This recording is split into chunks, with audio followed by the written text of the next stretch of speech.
Right, I think that's it. This is the first time I've tried like a vlogging update type video on a GoPro. So we're going to see how it goes. Let me know how the footage looks. It probably looks a little bit worse than what it looks on my, well, probably a lot worse than my Canon 80D. But the thing is, I've actually recently bought a new camera. This is a Fuji X-T4. It's going to be a huge upgrade for the Canon. I've sold the Canon now, it's gone. I sold it for about 400 quid, probably got ripped off, but at the end of the day, this new camera I've got is going to really step up kind of like the quality of the videos.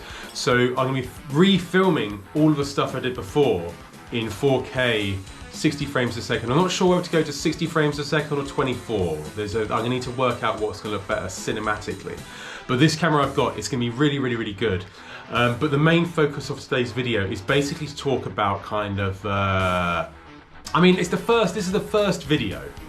The first video of the making of this Doom film. And I think for it to be the first one, I've just basically taken some time just to take a step back.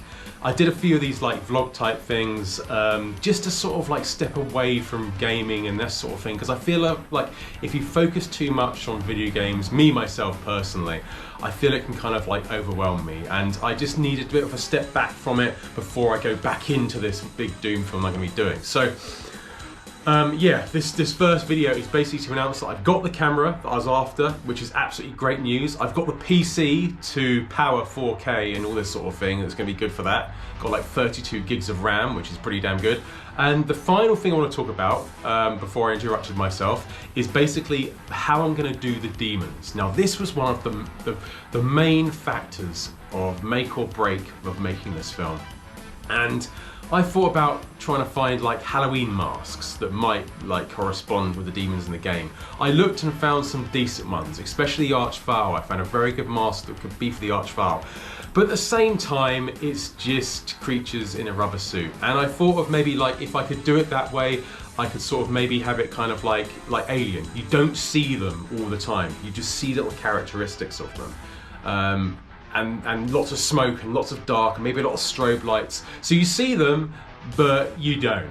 And that could be good. I still might go down that route for what I'm doing, but I think the idea that I've got is a lot better. Now, I want to keep this film as true to Doom as possible. And another idea that I thought of was maybe this being a little bit more photorealistic, I could maybe use the demons from Doom Eternal or Doom 2016 or something. More Doom Eternal, because they're more faithful to the original game. But at the same time, I was kind of like, well, how do I get those? How do I have to buy models of them? Do I buy like toys of them or something? But that would just look so cheesy. So I just thought deep and hard about how I'm going to do it. And the idea basically is to keep it the way it is. Keep it the way it is. Doom is iconic, and I don't want to change up too much, because if we can have the original monsters from, sorry, I'm looking in the wrong lens here, I'm looking into the viewfinder, I'm meant to be looking into that lens, sorry about that. If I use the original demons from the game the way they are, but just change them up slightly and make them look a little bit more fitting for what I'm doing, it might work out. Now what I've done is I've made the Baron of Hell, and I've made it, I'll just show it to you. So here it is, drum roll, this is what the demon's gonna look like.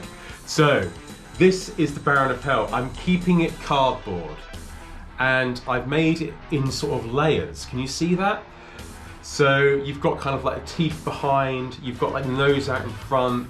I've sort of photoshopped it slightly, so it looks a little bit different, but it all kind of comes forward, so you can get these really lovely sort of, I'm not sure how it looks on screen, but you can get these really lovely shadow effects, and there'll be lots of smoke, and I can sort of, this shot will probably be about a second, but it's going to be like basically like that. We can have loads of smoke, loads of strobe lights potentially, maybe, I'm not too sure about that yet, but like it's going to be kind of like, that'll be one shot opening, and then we switch back to another shot, maybe the hand coming up, turning into the fireball, or the plasma ball that he throws out of his hand.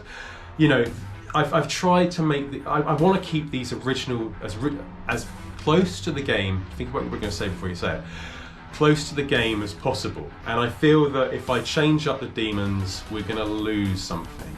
We've got to keep this as true to the game as possible. I've said that a trillion times in this video already. But yeah, I think that looks quite good. It kind of reminds me of the Terror Dog from Ghostbusters a little bit, mixed up with the Baron of Hell. But I've made very, very, very minimal changes to it. I've basically just given him teeth and dotted the eyes and broadened the snout out a bit forward to give it a bit of a relief formula, if you're familiar with the term relief. So yeah, he looks all right. He looks right, and we can have him turning. We can sort of like have him rising up like that or something. I don't know, but like that's just the first one I've done. He's all out of foam. He's gonna sit down there. I've got all the props here still ready to sort of film this, but I want to refilm it all in 4K and just see if I can change anything up from the last shoot that I did and maybe improve on it somehow. So that's the video I wanted to make today, just to tell you about, this is basically the first one, the first video of God knows how many it's going to be. So mark this as number 1, and I'll see you in number 2. And I'll see you once again for more late night reviews. That rhymed really well. Goodbye. Just a shout to my patrons, the Soldiers of Cardboard, and also the Captains of Cardboard, Ryan Bean, Paul Keward, Luke Cummings, Ricardo, and Michael Heinisch. I hope I got that right. Thank you so much, guys.